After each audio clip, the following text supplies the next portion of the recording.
Okay, folks, one last video for today, and then I'm done. I know I've done quite a few uploads for today. I've done a little bit of extra, other than what I normally would from just my two.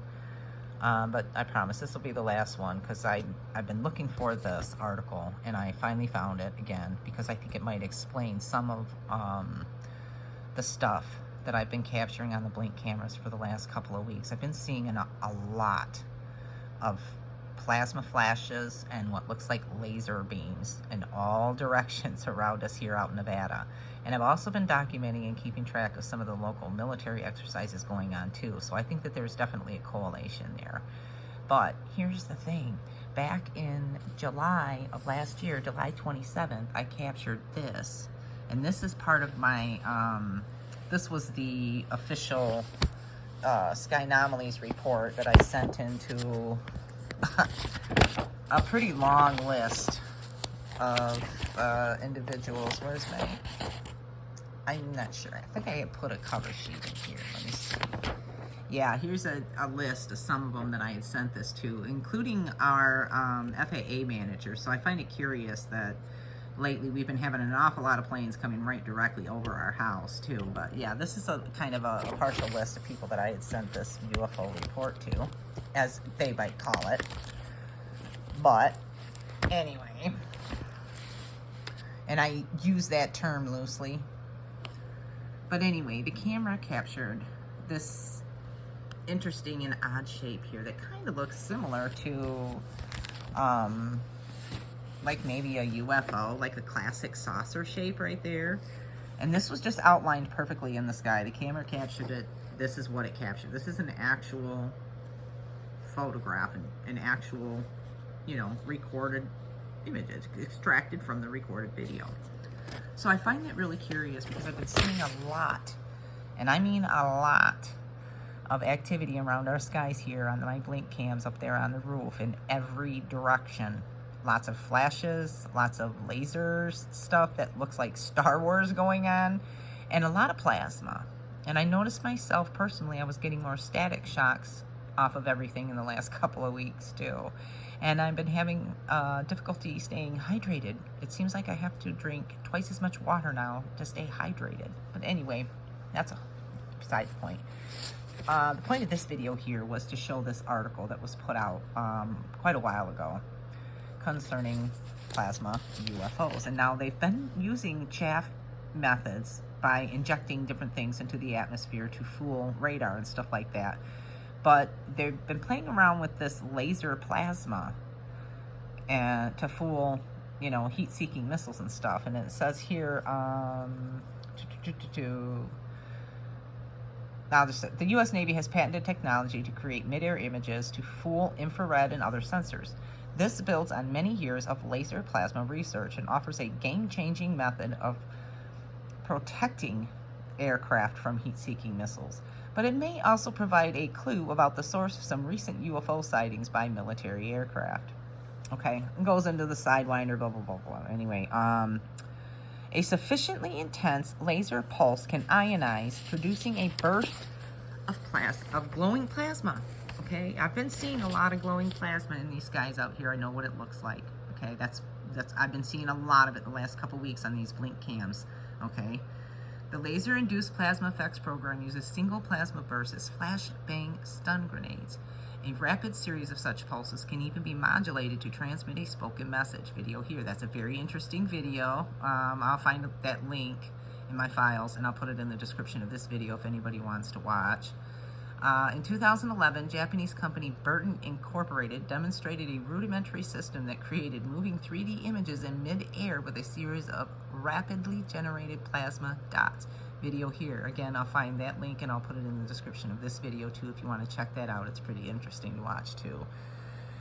And it goes on to say a more sophisticated approach uses an intense, ultra-short, self-focusing laser pulse to create a glowing filament or channel of plasma, an effect discovered in the 1990s, known as laser-induced plasma filaments, LIPF.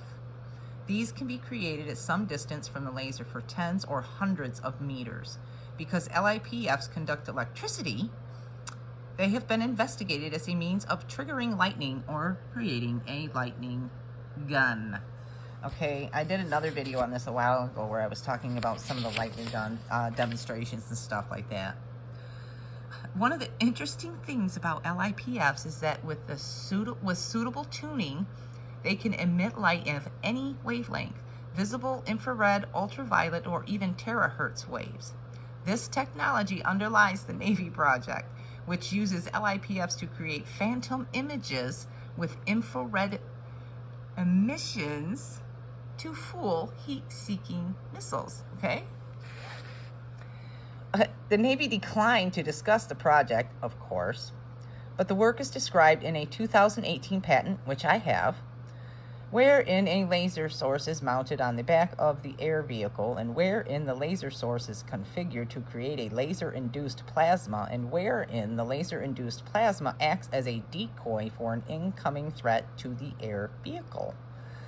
The patent goes on to explain that the laser creates a series of mid-air plasma columns which form a 2D or 3D image by a process of raster scanning, similar to way old-style cathode ray TV sets display a picture. A single decoy halves the chances of an incoming missile picking the right target, but there is no reason to stop at one. There can be multiple laser systems mounted on the back of the air vehicle, with each laser system generating a ghost image such that there would appear to be multiple air vehicles present. Okay?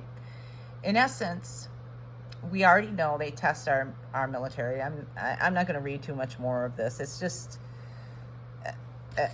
to me it just seems like this is what I've been observing out here in the skies in Nevada, is them testing this type of technology where they are emitting these plasma bursts and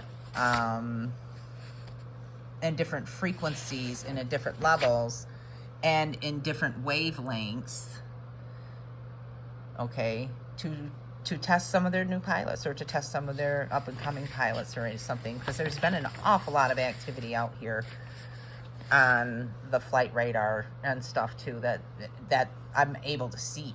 I mean, I can't imagine what I'm not able to see and what they don't allow me to see on the flight trackers, but I do believe that this has got something to do with this that I captured last year. I believe it has something to do possibly with this thing here as well that I captured. It looks kind of like a Jacob's ladder going on there.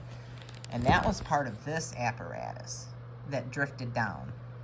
That drifted down way too close to our location, and I think it x-rayed itself and it, you know, it electrified itself and illuminated itself for my camera. And I think this also has something to do with it. And I also believe that basic International School of Studies, our local high school here, I do believe that it is also part of a targeting system that they're using for testing as well. So anyway, I think this is possibly one of the most logical explanations here to explain what I've been capturing on our blink cameras in the last couple weeks, mostly at night, but sometimes during the day. But I do believe they are also testing a lot more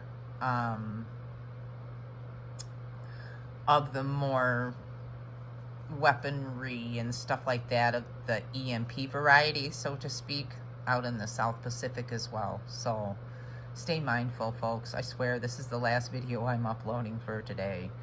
So stay safe and mindful. I don't know, unless our house roof blows off from this dust storm or something, I will try not to upload any more videos today, okay? Thanks for tuning in. If you're still watching at 9.5 minutes, woo, again, you're awesome. Thank you.